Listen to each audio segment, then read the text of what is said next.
Midjourney is a generative AI which can now be used in education. I say now because before this was a bit more technical. It was part of the Discord system, which meant you had to know basic prompt commands in order to create the image outputs that this offers, and that's what this primarily offers is AI generated images.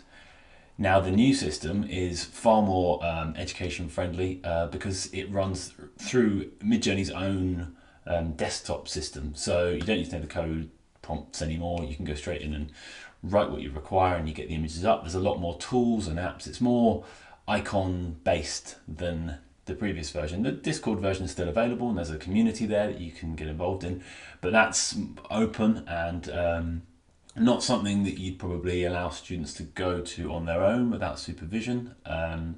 Whereas this Midjourney website system is a lot more closed and can be used both by students and teachers alike. It's very useful for creating content and materials because it's original. So you can type in exactly what you want, any image description, and the servers will go away and the AI will do its magic and it'll create art for you essentially, and it'll be an original piece. So copyright wise, it's yours. It's been created by you. And in class, that means you can have a style that's yours. You can have original imagery to go with whatever it is you're perhaps presenting to the class or working with on the class. And equally, students can use this. You can show them how to use it, work with them. They can learn to work with AI.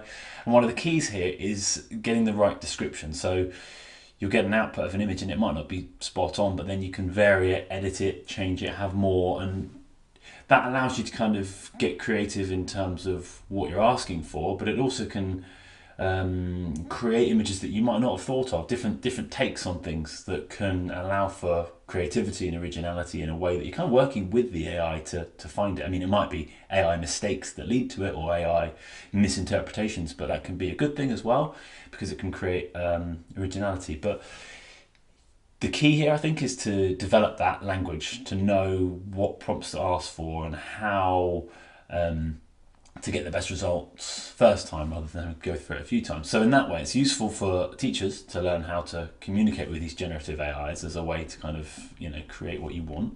But it's also useful for students to see how that communication can work and for them to develop that language, I suppose.